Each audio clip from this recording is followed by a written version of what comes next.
You already know he doesn't need to shrug. Up next, we got Atlas. Atlas in the house. What is up, man? How you doing? Welcome back. Hello, hello. I wanted to share a piece for anyone who has been shamed throughout the last 13, 14 years for prioritizing, sorry, 13, 14 months. COVID seems like forever, right? For prioritizing mental health over physical health. In other words, just being around the people that you love. So this is my letter to COVID. And I think that one of the reasons why everybody's so heated on social media and why it's become so unhealthy and very aggressive is because we've all been dealing with something that's fairly intangible. There's not a name or a person or a thing associated with it. So our angers and transgressions, we end up taking out on the people we care for all too often. So this is me writing a letter to COVID because what else do you do, right? Dear COVID, in case you're looking for me, I won't be home. I won't be stress eating. I won't be smoking one cigarette after another or drinking myself numb, barely allowing myself to sleep because that would make things way too easy for you. If and when we meet, I will not be staring at a screen, obsessing over every little detail about you because you're a virus, not an ex. Look, I'll admit, at first I was spending a lot of time asking all sorts of questions about you. Where did you come from? Where are you going? Will you get stronger? How many lives will you impact before you're gone?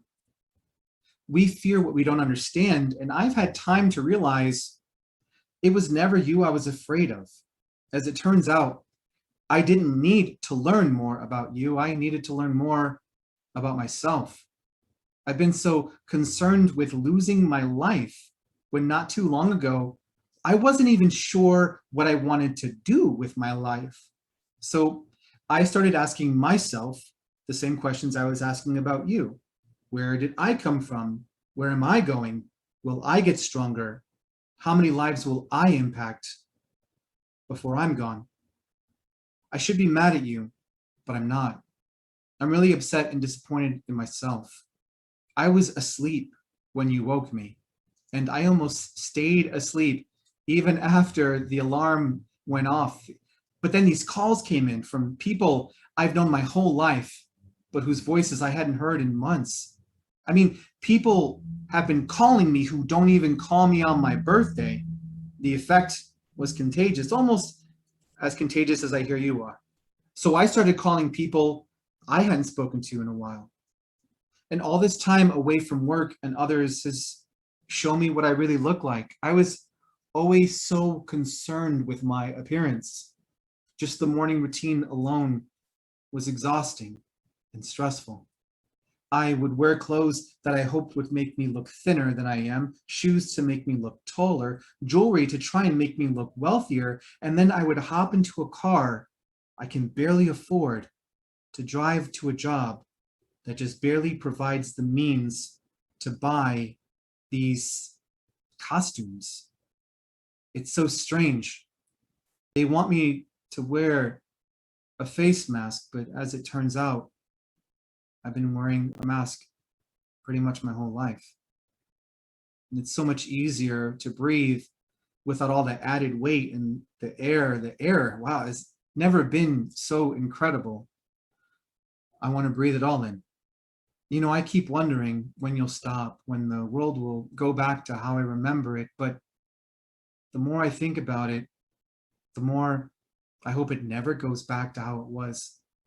I don't want to go back to being the person I was before you showed up in the world. There was so much about me I wasn't really all that happy with. I just kept distracting myself with any gadget, drink, drug I could find.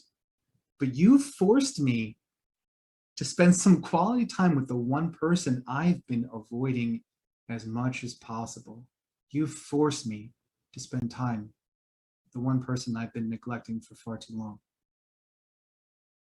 I've been forced to sit in my home and stare at how much I have filled it with emptiness, stuff I didn't need, with money I didn't really have that I placed on shelves and never touched, and as it turns out, never even really bothered to clean. I've been forced to look at who I am, what I have, where I've been, and more importantly, a welcome reprieve from the distractions to figure out where it is I'm even trying to go. Look, countless times people have told me, whatever doesn't kill you only makes you stronger. Whatever doesn't kill you only makes you stronger, but that is never meant as much as it does now, right? I mean, all the energy I spent being afraid of dying has somehow turned into a desire to actually live, not just maintain a pulse or a paycheck, but actually be present in my own life and the lives of others. I've finally been afforded to look at the seemingly endless photos I have taken, which only helped me to realize that life isn't about capturing the moment. It's about allowing the moment to capture us. You know, look, I could sit at home, I could gain weight, I could watch endless amounts of television, I could avoid everyone I care for and blame you for it. But I won't. I can't. I'm so sick of blaming others. I've spent my life blaming everyone and everything for what was missing, what was wrong, what was broken, what was gone. I'm done. I'm done with that. So look, like I said, I most likely won't be home when you come by. I'll probably be on my bike, enjoying these empty roads and most likely attempting to move faster than I think you can. I'll be strengthening my lungs so that they're less susceptible to your attacks. And with every extra breath I find, I'll say hello to the people willing to venture into this new world with me. But, all right, if I am home when you come by, I won't be alone. The rebel you've inspired decided on a different strategy than isolation. You see, you want new methods, you want new results, you have to try new things. And I have spent enough of my life alone and isolated to know that isolation does not heal. It hurts. It kills. I have filled my house with the people that remind me how valuable this life is and what the fuck I'm even fighting for in the first place. You want them, you got to come through me. And I'm not going down without a fight. I mean, literally, I have the best immune system of everyone I have kinship with and all my friends. So you want them, come through me. That's fine. But look, COVID, or whatever it is you go by now. If your only goal was to kill me, don't worry. The person I was when you showed up is gone. And I guess I have you to thank for that. So thanks. And I won't see you. Bye. Atlas, yo, man, that was awesome. Awesome. Making lots of great points. People were vibing with you on here and on the YouTube live stream. So, would you post these recordings anywhere? What's up with that? You post them anywhere? So this is like a backhanded compliment. So I am not real big on social media, and whatever, it works for some people. For me, not necessarily. But my friends have always been a championing behind all of it. So I create a bunch of content. The videos, I do a bunch of artwork. I've been doing stuff around all these businesses that have been closing to raise awareness for small businesses, you know? So I've been doing projects out in the street, pretty covert, and I'll just take pictures. My friends put all that stuff because, and here's the argument, and I don't mean to, again, I'm not trying to insult anybody who's on the grind and like really trying to make social media work. But my friends said, look, you want people to come to where you are or to see what it is that you're trying to see, then you got to go to where they are. And so if right now, if people are on social media, then whatever breadcrumbs I need to leave, you know, to share that space with people, I'm going to do it. So yeah, my friends created a Facebook, my friends created an Instagram. I don't know the login. I don't interact with any of these apps. They allowed me to cheat the system. So, but yeah, I just, and Finn has a lot to do with everything that I've been doing lately. She's the reason why I know about this mic. Yeah. She's the reason why I know about Linktree. She's the reason why my website, Within or Without, has had 8,000 people show up to Yeah. it in the Nice. last 4 months. So she's a huge advocate for everything that's going on, and it's nice. It's nice when people lead by example, and so I'm really grateful for the space. I'm grateful for everything you guys are doing.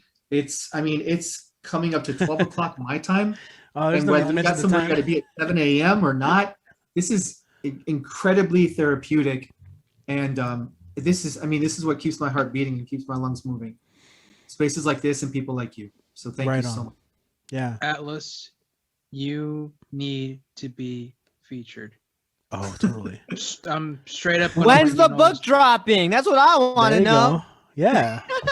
Okay, so it's a funny story. I don't mean to monopolize more time. My friend started an independent publishing company so that he could print my first book, and he printed 200 copies of a book I called Detrimental Advancements.